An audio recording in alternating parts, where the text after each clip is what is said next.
মানবদেহের একটি ফুসফুসের ওপর অপারেশনের ছুরি চালাচ্ছেন এই তরুণ গবেষক। ক্যান্সারের নষ্ট হতে বসা ফুসফুসের অপারেশন অনেকটা এভাবেই করা হয়।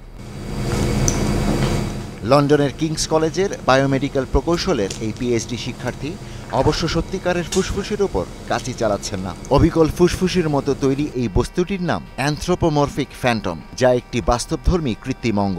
পলিমার, প্লাস্টিক, রাবার ও হাইড্রোজেল নামের এক ধরনের উপাদান ব্যবহার করে এটি তৈরি করেছেন এই প্রতিষ্ঠানের শিক্ষার্থীরা।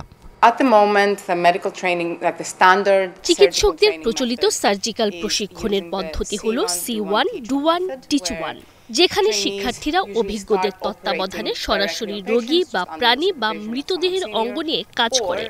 এতে নৈতিক জটিলতা, অতিব্যয় ও সংরক্ষণ নিয়ে সংকট তৈরি হয়। আমাদের তৈরি করা এই মডেলটি সেই সংকট দূর করবে। মানুষের অঙ্গের সাথে এর মিলও আছে। Purchase, but also storage, maintenance. So a lot of challenges around it. Pitch simulators নামে একটি স্টার্টআপ প্রকল্পের আওতায় শিক্ষার্থীরাই এটি উদ্ভাবন করেছে। তৈরি করেছে মানবদেহের প্রায় প্রতিটি অঙ্গের প্রতিরূপ। ফলে প্রশিক্ষণরত সার্জনরা যেমন বাস্তবধর্মী অঙ্গ পাচ্ছেন, তেমনি ঝুঁকি ও খরচ সবই কমে যাচ্ছে।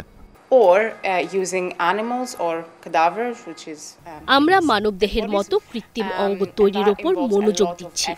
এগুলো হাইলি রিয়েলিস্টিক, শারীরিকভাবে সঠিক এবং খুবই কম খরচের। আমাদের লক্ষ্য হলো সার্জিক্যাল প্রশিক্ষণ এবং চিকিৎসা যন্ত্র পরীক্ষার জন্য প্রাণী ও মৃতদেহের ব্যবহার কমানো।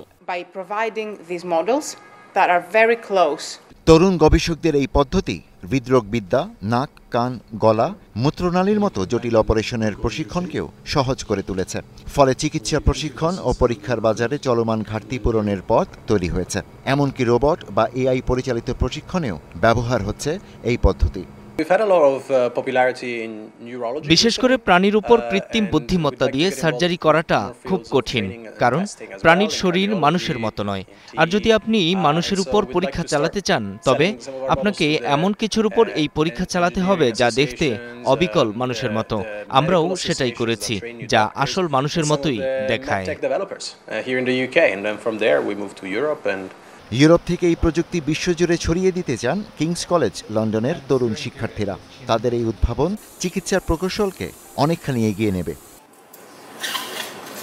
Ishtiaq Hossain, star news.